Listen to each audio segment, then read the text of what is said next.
As mentioned in the state's brief in Zafiro versus the United States, the Supreme Court stated that joint trials play a vital role in the criminal justice system, that they promote efficiency, serve the interest of justice by avoiding the scandal and inequity of inconsistent verdicts. Currently, the defendant's cases are assigned to two different judges. This is highly inefficient, as it requires duplicative work from two judges, their clerks, and their staff. It requires the state to perform duplicative work by creating a need to litigate similar issues twice in front of two different courts. This raises one of the most important issues in front of the court, as in most criminal cases, issues of evidence will be litigated prior to trial in these cases. It's inevitable. The trial court has varying degrees of discretion over the admissibility of evidence. As these cases are currently situated, it's entirely possible that an issue of evidence could be decided upon differently by two different courts. The state believes that could create automatic issues of appeal if that decision is beneficial to one defendant and yet harmful to another defendant.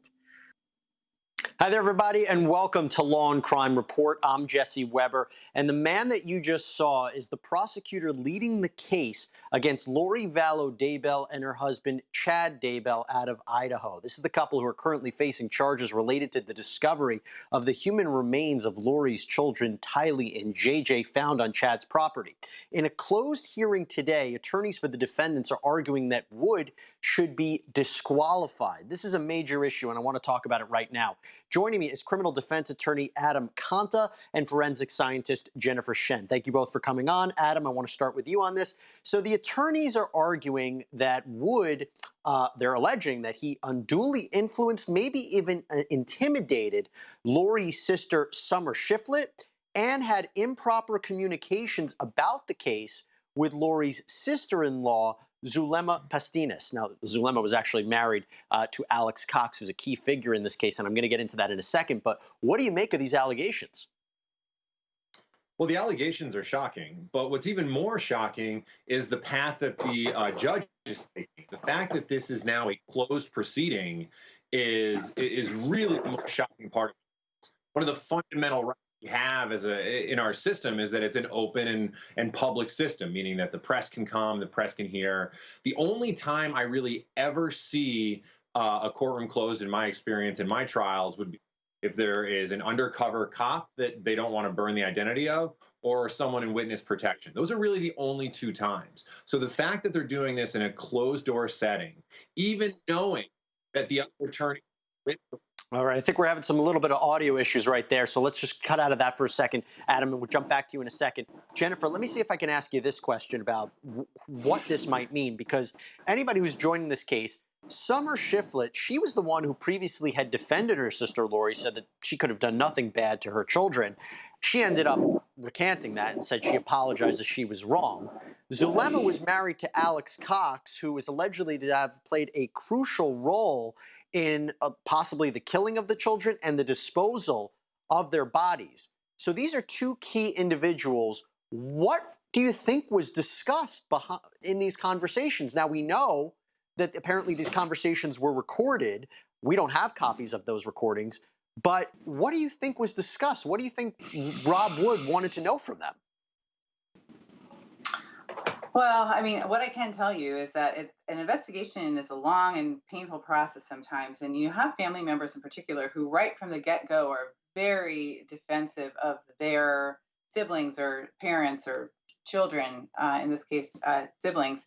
And so it's a process to get a person from a place where they go from that defensive stance of they could never do this, they were never involved, I never could accept that this would happen, to, well, here's what actually I do know happened. And they kind of bring them along to a point where they actually tell the truth of their situation, and they look at their interactions with this other person a little more differently. So I think that's probably what you see here, that immediately reflexive reaction of my person could never have done that, to, well, after this long and probably arduous conversations with the attorneys, here's what actually happened, and now I'm willing to admit it. I think that's probably what we're seeing here.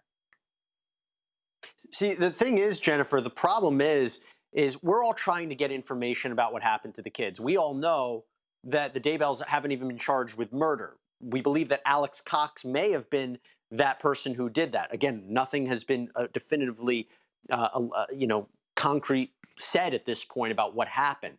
So the question is, what's going on? We're seeing this behind closed doors. Of course, there's the argument, are the defense attorneys just trying to delay this? Are they just trying to push this off? They're asking for more information from the state. We have noticed throughout this trial, throughout this whole case, that we don't have a ton of information from law enforcement. We don't have a ton of information from the prosecutors. Is that normal? It is normal. It actually is normal. It is, law enforcement likes to keep their information very tight, and they do it for a variety of reasons. One is you don't want the information to get out to the public and have this sort of tried in the public. So information is kept under wraps as much as possible. But you also don't want to have people that are involved in the investigation, whether it's witnesses or defendants, et cetera, having information that you're not ready to give them. So oftentimes it's frustrating for the public, and I've gone through this in big trials where the public doesn't have all the information, and it's frustrating for them, and so then they fill in the gaps where they don't know, and so there are these whole Yeah. narratives that are spun about a crime that didn't actually these aspects that didn't actually ever occur. So it is very normal, and it's frustrating for the public, which is why it would be really frustrating not to have this trial in the public for the public to see, because it's such a it's such a compelling story that we all want to see what happened. Well, especially when you hear a closed hearing like this, I mean, we're not happy about that because, like you said, there's so many questions, there's so many unexplained deaths. We're all trying to understand the timeline and who was connected. But maybe we will get more answers when there's a ruling by the judge as to what will happen to Rob Wood. All right, we're going to switch gears, and I want to talk about a legal development regarding Vanessa Bryant, the widow of NBA superstar Kobe Bryant, who died tragically in that helicopter accident alongside his daughter Gianna and several others. Vanessa's mother, Sophia Lane, has filed a lawsuit against her daughter for financial support, claiming that she acted as an unpaid personal and assistant and nanny for years. She goes on to say that before Kobe Bryant passed, he had promised to always take care of her. Now, Vanessa has said that this isn't the truth. She said that her mom is trying to extort the family. She says that she has been providing for her mother. She offered to give her monthly support for the remainder of her life, but now she's asking for more money. So, Adam, I'm glad we have you back here. I want to ask you about this. What exactly is Vanessa Bryant's mother asking for, and how is this ultimately going to shake out? Well, what she's exactly asking for is a handout. She's saying that even though that from Vanessa Bryant's point of view, she babysit from time to time as a normal grandmother, and that they gave her copious amounts of money and gifts over the years to support her, she's now turning around and suing them at the rate of babysitting at $98 an hour, 12 hours a day for 18 years. I don't think there's many people in the country that have as much goodwill or credibility as Vanessa Bryant. And I think she's going to be very, very hard pressed to get any sort of public support through this lawsuit. And what's so strange is, all accounts, she was taking care of her mother. Her mother was being provided for.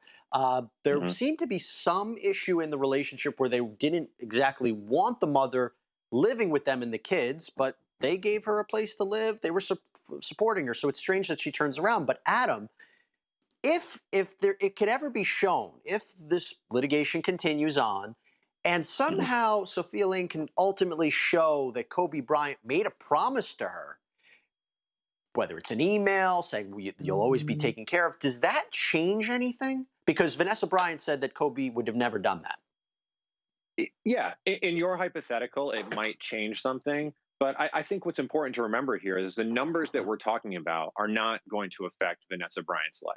This is not something that is financially impactful to the Bryant family, to Gianna or any of the other daughters and Vanessa. This is purely to say what you're doing is wrong.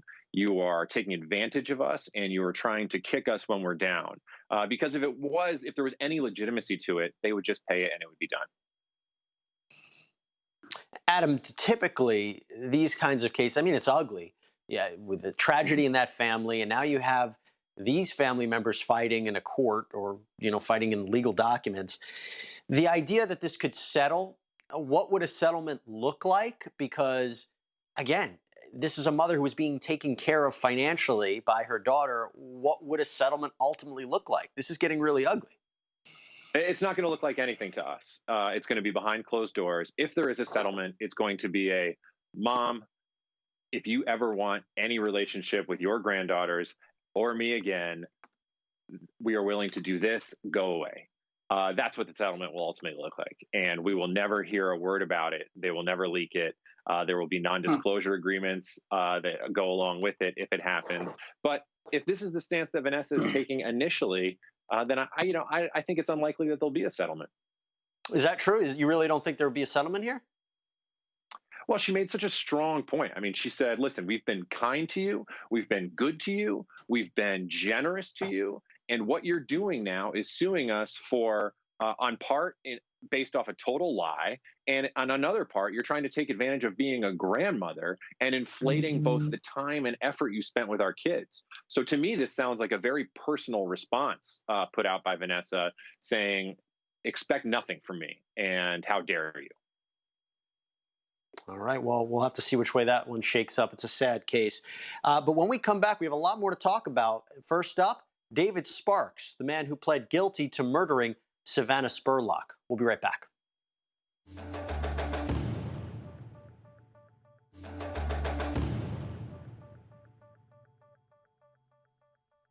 Under nature of offense on page 7, the 6th paragraph that begins "in the nightstand," we would ask the court to strike that paragraph.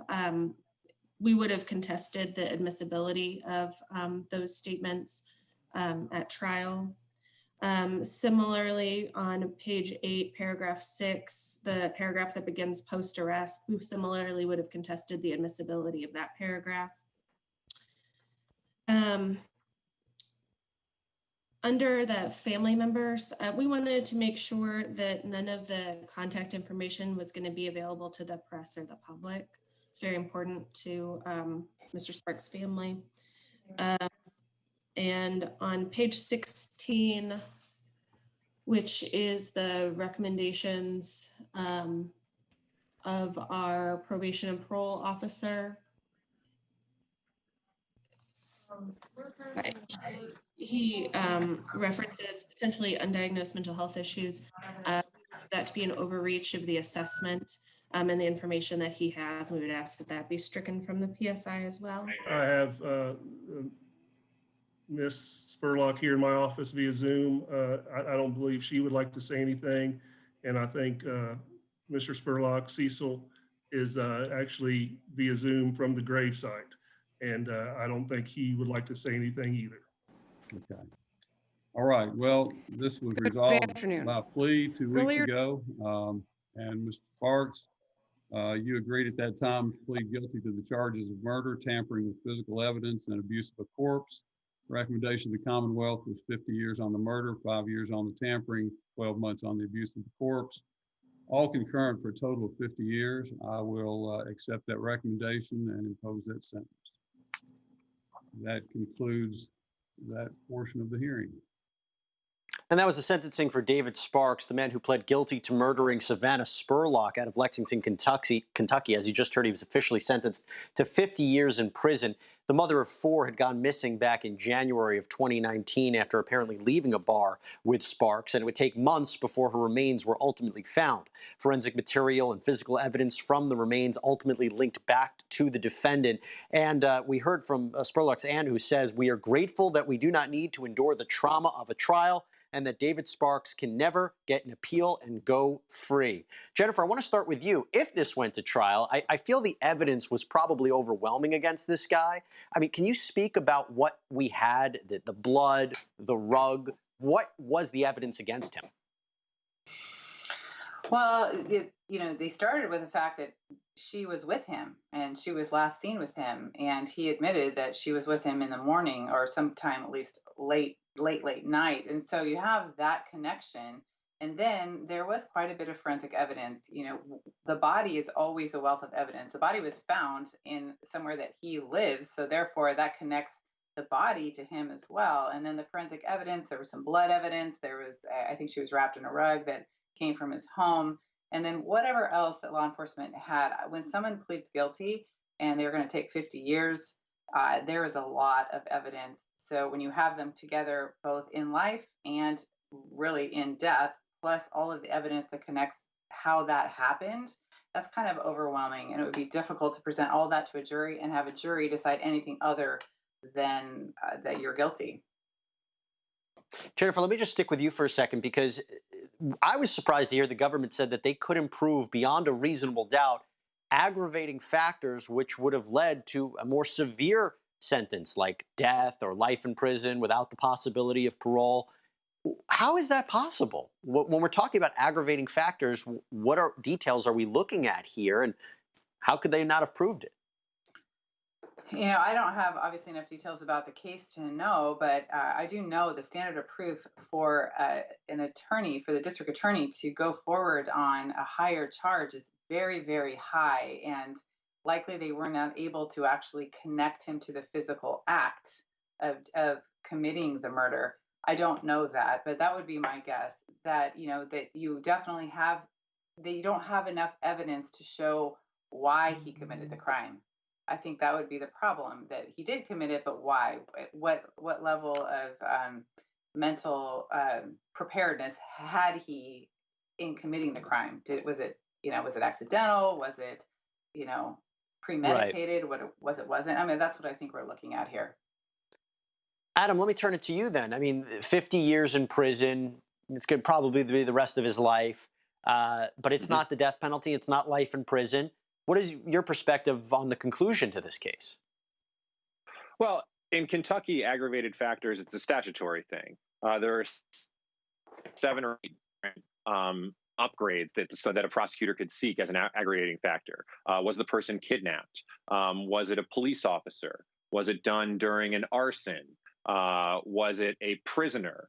Was it a peace officer? So unless there are one of these 8 specific factors involved, then there would be no method or ability for the prosecutor to seek an aggravating factor that would get them to the death penalty. But as was just stated, taking a plea that results in a 50-year sentence is the admission of guilt you're looking for as a family. It's what you're looking for in terms of being able to start moving on, knowing that this person will never see realistically the light of day again. And this is not someone that was going to be paroled mildly, to say the least. I mean, this person is going to spend many, many decades in jail. And like we heard, it saves everybody the time, expense, and heartache of a trial. I want to move now to a different story, and this one's out of Michigan. It's regarding that plot to abduct Governor Gretchen Whitmer. A federal grand jury has indicted 6 men on the conspiracy to kidnap charge. And while the defense seems to say that these men weren't really going to do this, they were just joking around, they were just talking around, when you look at the indictment, it seems that they took actual steps to complete this. It's called, in the legal term, overt acts. Now, this kidnapping plot came after Whitmer instituted those stay-at-home orders in response to the global pandemic. Actually, you heard her speak more about this plot. Take a look. Good afternoon. Earlier today, Attorney General Dana Nessel was joined by officials from the Department of Justice and the FBI to announce state and federal charges against 13 members of 2 militia groups who were preparing to kidnap and possibly kill me. When I put my hand on the Bible and took the oath of office 22 months ago, I knew this job would be hard. But I'll be honest, I never could have imagined anything like this. I want to start by saying thank you to our law enforcement. Thank you to the fearless FBI agents. And thank you to the brave Michigan State Police troopers who participated in this operation, acting under the leadership of Colonel Joe Gasper. I also want to thank Attorney General Nessel and the U.S. Attorneys Burge and Schneider and their teams for pursuing criminal charges that hopefully will lead to convictions, bringing these sick and depraved men to justice. As a mom with 2 teenage daughters and 3 stepsons, my husband and I are eternally grateful to everyone who put themselves in harm's way to keep our family safe.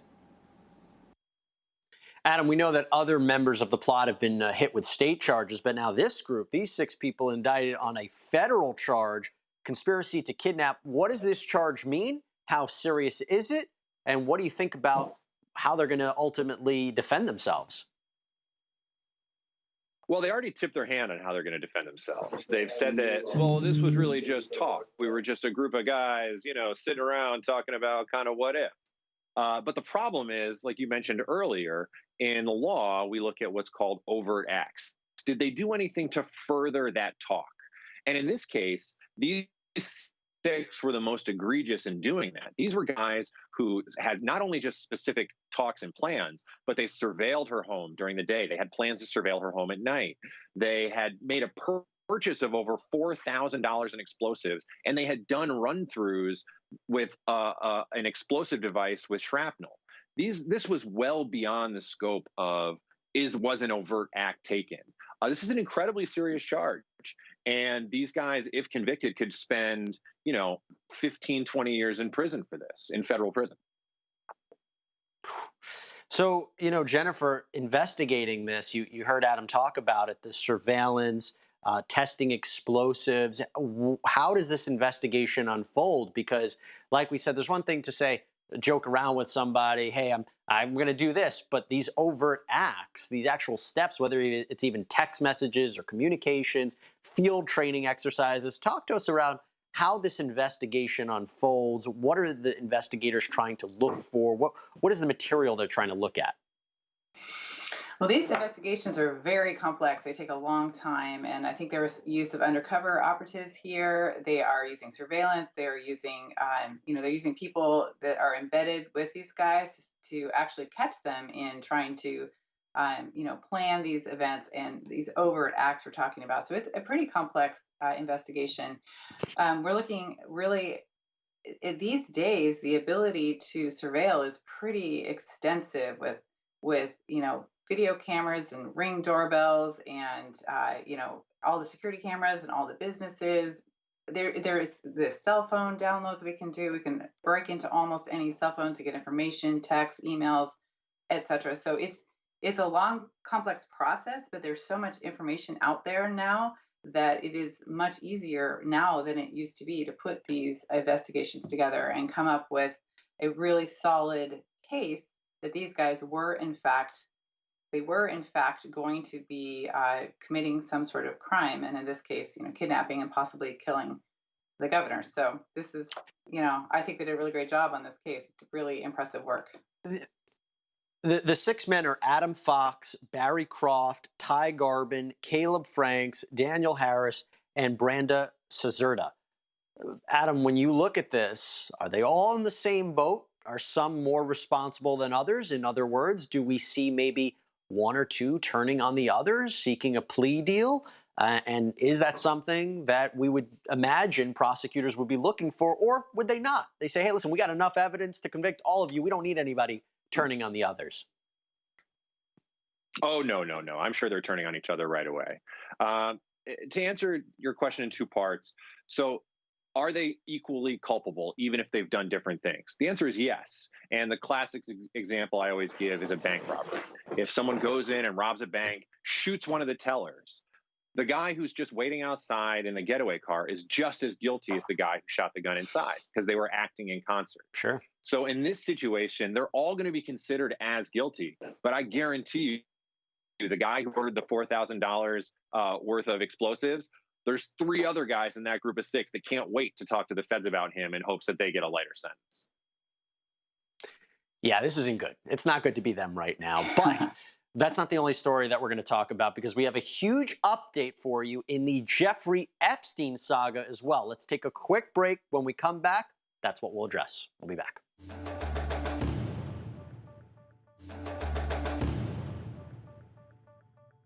This conduct, as alleged, went on for years, and it involved dozens of young girls, some as young as 14 years old at the time that they were allegedly abused.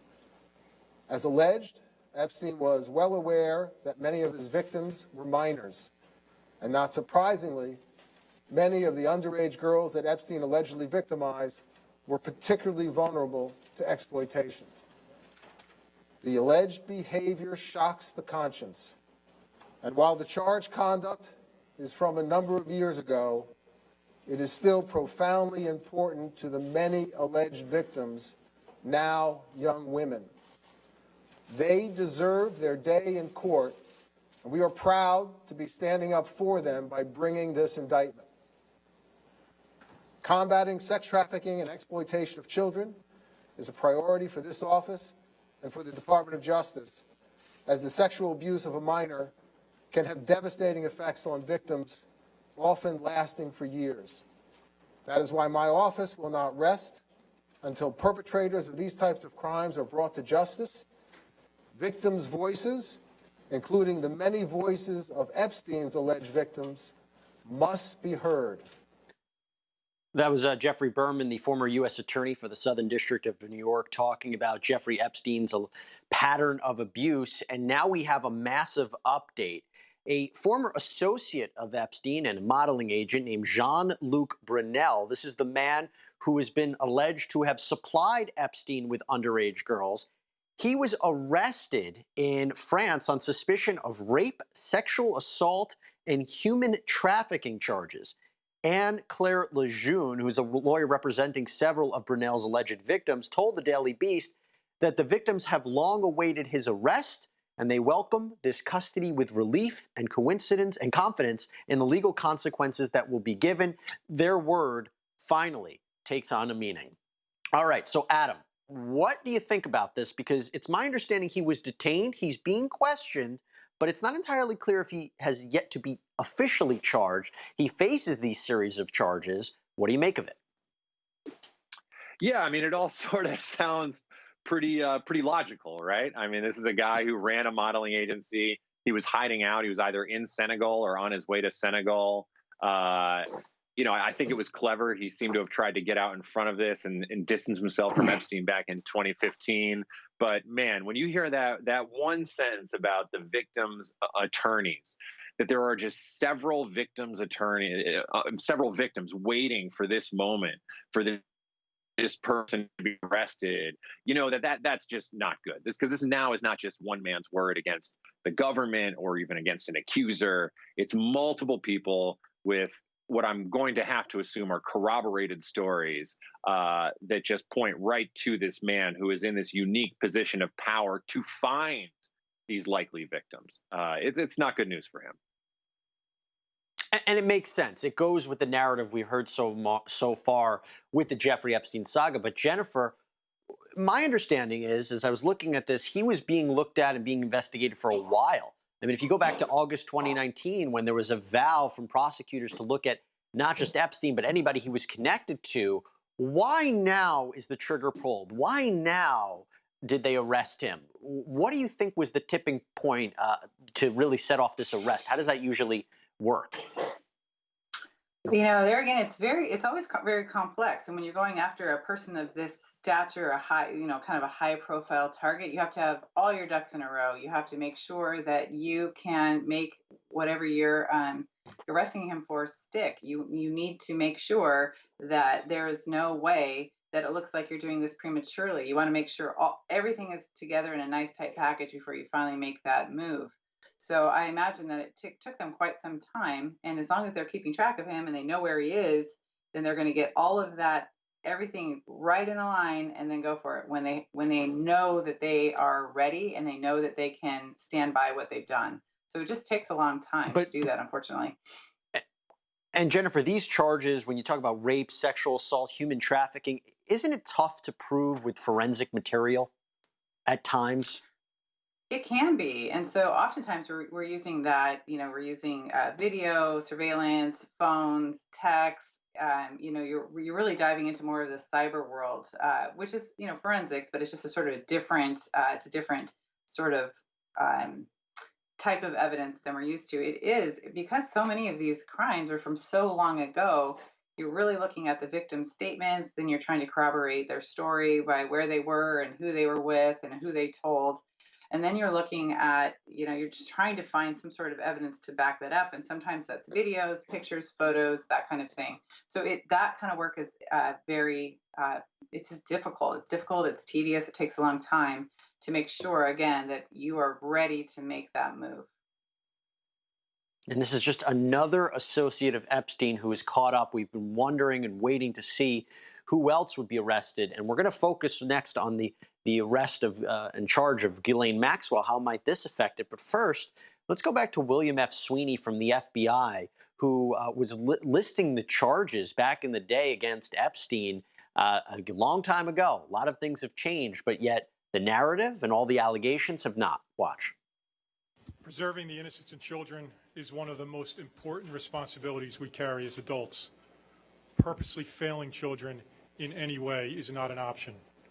And yet there are some in society who have chosen to blatantly disregard this responsibility, using whatever means they have at their disposal to lure children into a life which they should never have been exposed. As we allege today, Jeffrey Epstein is one of those people. At approximately 5:30 p.m. on Saturday evening, we arrested him at Teterboro Airport without incident. Epstein has been charged with 1 count each of sex trafficking and sex trafficking conspiracy. For at least a 4-year period covering the entirety of 2002 through 2005, he is alleged to have sexually exploited and abused dozens of minor girls at his homes in New York City and in Palm Beach, Florida. The girls were recruited in a variety of ways, usually by employees of Epstein and sometimes by fellow victims. The victims typically received hundreds of dollars in cash. The estimated dozens of victims were as young as 14 years old at time of recruitment. Children who provided Epstein massages while they were nude or partially nude. Children who were asked to engage in direct and indirect sex acts for money. Children who were enticed to do all these things at the hands of a man more than or nearly 3 times their age. Those who have been victimized by child sexual predators are frequently haunted by memories of these crimes well into their adulthood, often for the rest of their lives. All right, Adam, I think you know where I'm going to go now. The question, of course, how does this affect Ghislaine Maxwell? He gets arrested in France. She is facing charges in New York. Is there a connection? Could this be related? Could his arrest, and let's say he's charged, or how does that affect Ghislaine Maxwell in New York? Sure. So again, if I can use an example, the one I always use when people ask me about, drug conspiracies or different, just any sort of conspiracy in general, I use a bicycle wheel, right? Everyone can picture a bicycle wheel, and there are spokes on a different wheel. And those spokes might not know each other. They might not be connected directly, but because they're on the same wheel and that wheel is going in the same direction, they're all part of the same conspiracy.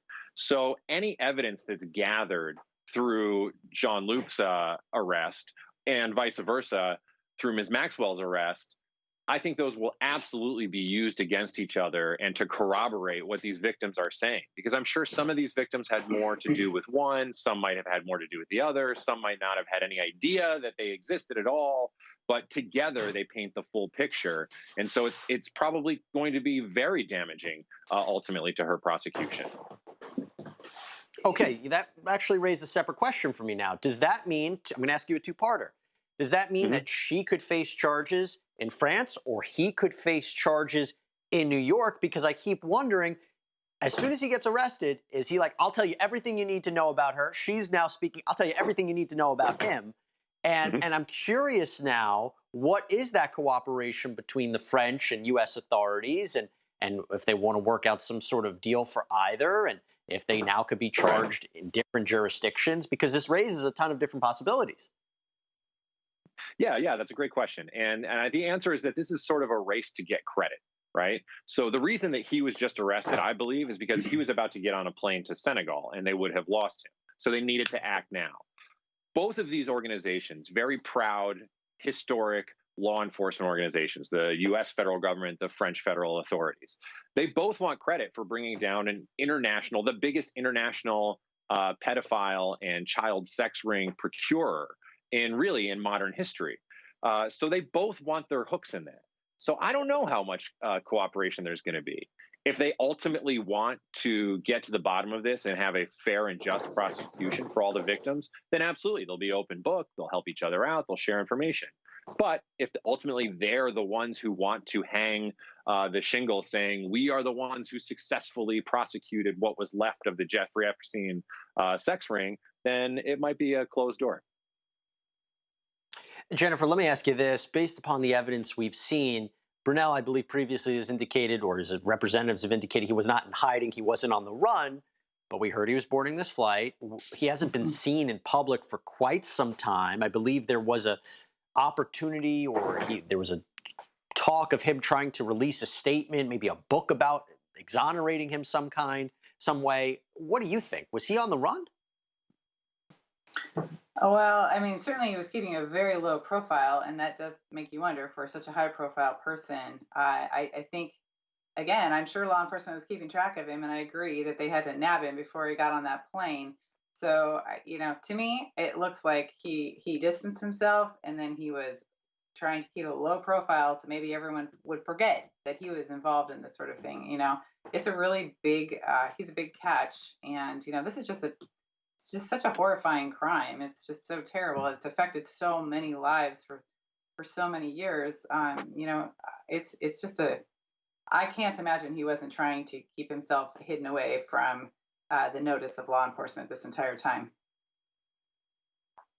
And look, I'll say two final things about this. One, if they ultimately do charge him and put him in jail, he's better be watched lock and key.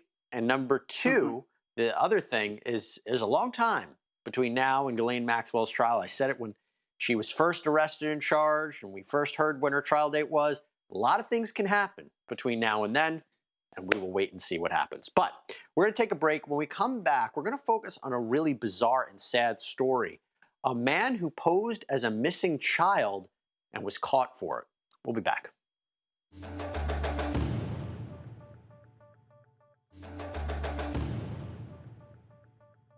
Welcome back, everybody. Whenever we have a case of a missing child, we always pray for their safe return. And in the case of 6-year-old Timothy Pitson, who went missing back in 2011, there seemed to be a glimmer of hope when in 2019 a man came forward claiming to be him. The only problem? It wasn't him. Our very own Anjanette Levy has more. When Brian Michael Reaney showed up in northern Kentucky in 2019 claiming to be Timothy Pitson, it set off an absolute frenzy. Now Reaney is going to federal prison for lying about his identity. In April 2019, Brian Michael Reaney claimed that he had escaped from a hotel room and that he had been held captive for years and sold for sex. Mary Braun is a Cincinnati police officer who's part of an FBI task force in Cincinnati. She interviewed Reaney at the hospital. He told the story, he would answer questions, but when it came to the fingerprints and, then of course wanting DNA, he just was like, I don't like to be touched. I don't want to do any of that. And, you still had to be you had to be gentle because again, what if the 1% chance of this really was him? We certainly didn't want to re-traumatize him. After talking Reaney into giving a DNA sample, 24 hours later, it was confirmed he was not Timothy Pitson.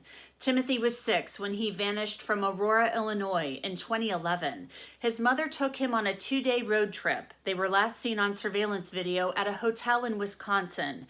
Timothy's mother was found later in a hotel.